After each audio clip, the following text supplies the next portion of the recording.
नमस्कार दोस्तों, मैं V Chaturvedi pathfinder education YouTube channel पर आप सभी मित्रों का स्वागत करता हूं। मित्रों, आपसे निवेदन है, हमारे चैनल पर आप प्रथम बार हैं तो हमारे चैनल को लाइक करें, शेयर करें, सब्सक्राइब करें तथा बेल आइकन भी दबा लीजिए, जिससे शिक्षा से संबंधित जो भी महत्वपूर्ण अपडेट हो हमारे चैनल के माध्यम से शीघ्र आपको प्राप्त हो सके। जैसा कि आज के समाचार पत्रों में सबसे महत्वपूर्ण सूचना कुछ इस प्रकार से है। पहली सूचना है, लोक सेवा आयोग से खंड शिक्षा अधिकारी परीक्षा 2019 से संबंधित सभी अभ्यर्थियों को सूचित किया जाता है कि उनके प्राप्तांक एवं अंतिम चयनित अभ्यर्थियों की श्रेणीवार कट ऑफ आयोग की वेबसाइट पर दिनांक 20 सितंबर 2022 से 27 सितंबर 2022 तक उपलब्ध रहेंगे।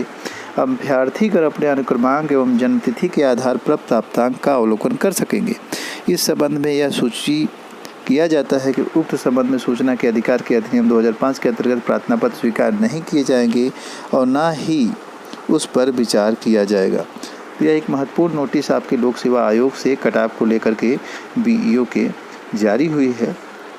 कटाव के बेस पे अगर आप देखें तो अनारक्षित वर्ग की 239 गई है मैक्सिमम, और ईडब्ल्यूएस की 205 गई है, मिनिमम 198 है। अन्य पिछड़ा वर्ग की 208 है, 203 जो है ये मिनिमम है।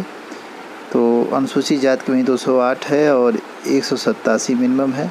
अनुसूचित जनजाति की 180 और सबसे कम जो है 157 गई है। ये अधिकतम और न्यूनतम के बीच दिखाया जाता है। वहीं डीएफए में आप देखेंगे डीएफएफ 214 195 ऐसा गई है। वहीं बात करें दिया है हायर एजुकेशन के बारे में। भर्ती परीक्षा में 4 विषयों का बदलेगा परिणाम। अर्थशास्त्र सहित 4 ऐसे विषय हैं जिनके परिणाम में बदलने की बात कही जा रही है। शासकीय सहायता प्राप्त विद्यालयों में विज्ञापन संख्या 50 के तहत दी गई असिस्टेंट प्रोफेसर भर्ती के 4 विषयों का परिणाम बदल सकता है। और कारण आप जानते हैं कि आयोग ने खुद स्वीकार किया है, अपनी की गलती हुई है, गलती को स्वीकार किया है। पुलिस रेडियो संवर्ग में 2500 पदों पर भर्ती जल्द। पुलिस भर्ती एवं प्रोन्नति बोर्ड ने शुरू किया प्रक्रिया। 6 अक्टूबर को कार्यदायी संस्था के लिए खुलेगी निविदा। तो आपको बता दें कि यह एक महत्वपूर्ण अपडेट है उन सारे अभ्यर्थियों की जो तैयारी कर रहे हैं। पुलिस रेडियो संवर्ग में 2500 पदों पर भर्ती प्रक्रिया जल्द शुरू करने की बात कही जा रही है। तो यह एक महत्वपूर्ण अपडेट है उन सारे अभ्यर्थियों के लिए जो वैकेंसीज़ का इंतज़ार कर रहे हैं।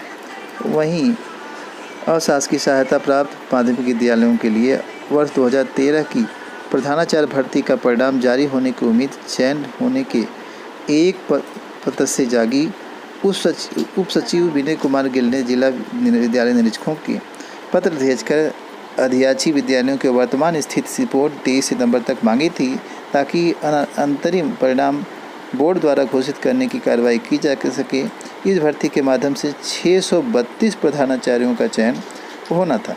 प्रधानाचार्य भर्ती प्रक्रिया बहुत धीमी गति से चल रही है और उसमें अभ्यर्थी लगातार गुहार लगा रहे हैं और इंतज़ार कर रहे हैं। मनीष कुमार पार्टी ने हाई कोर्ट में याचिका लगाई थी। कोर्ट की सख्ती के बाद चयन बोर्ड ने मार्च 2022 में साक्षात्कार संपन्न कराया।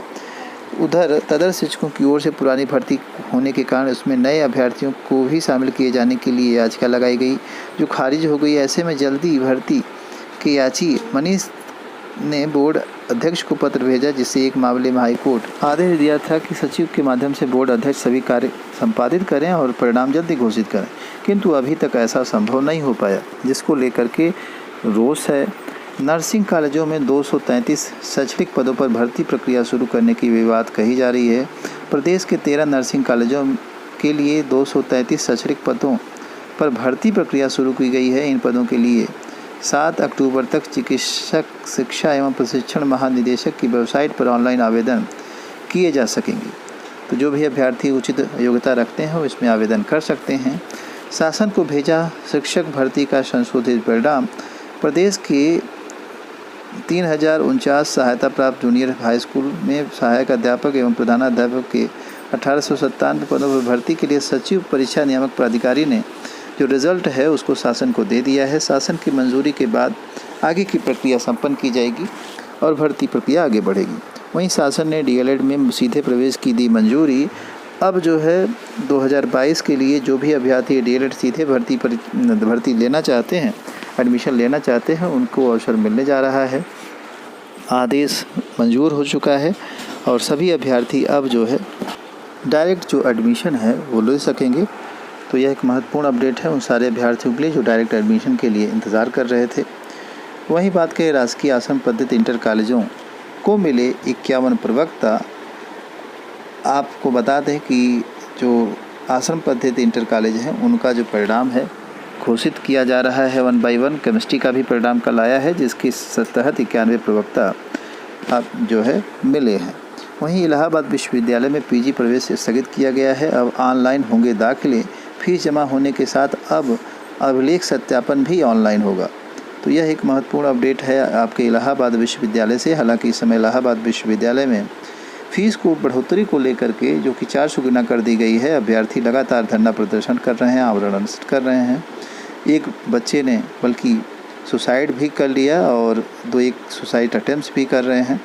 तो यह एक दुर्व्यवस्था हो गई है इलाहाबाद यूनिवर्सिटी में। किंतु मैं अपनी तरह चैनल के माध्यम से यह सभी अभ्यर्थियों से रिक्वेस्ट करूंगा कि ऐसी कोई घटना न करें, अपनी बातें रखें, यह उचित है। किंतु किसी तरह का अप्रिय घटना न हो, ऐसा कुछ न करें। बीएड काउंसलिंग के लिए भी आदेश पत्र एक वायरल हो रहा है जो कि फर्जी है। आप सभी इसका भी ध्यान दीजिएगा।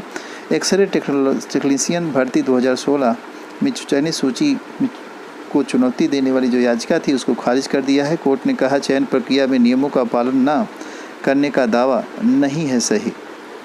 तो इस आधार पर जो है यह खारिज हुआ है। वहीं सबसे महत्वपूर्ण जो एक बात है वो है प्राथमिक शिक्षक भर्ती की। कल काफ़ी बातें आप समझ सकते हैं। बेसिक शिक्षा राज्य मंत्री स्वतंत्र प्रभार संदीप सिंह ने विधानसभा में मनोज कुमार पारस के एक सवाल के जवाब में दिया और उससे स्पष्ट हो पाया कि 63,000 पद अभी भी खाली हैं। शिक्षा मित्रों को उन्होंने स्वीकार किया कि यह जो है अध्यापक के रूप में है, जबकि कहीं भी इसको स्वीकार करना उचित नहीं माना जाता है। शिक्षा मित्र और जो भी हैं उनको जो है स्वीकार नहीं किया जाता एज अ टीचर, किंतु उन्होंने स्वीकार किया। इससे पद अधिक बताए। ग्रामीण क्षेत्रों में 51,112, वहीं 12,149 पद खाली हैं, किंतु भर्ती नहीं आ रही जिससे अभ्यर्थी परेशान हैं। इन्हीं सारी महत्वपूर्ण अपडेट के साथ सूचना सुनने के लिए आप सभी मित्रों का बहुत बहुत धन्यवाद। Thank you very much.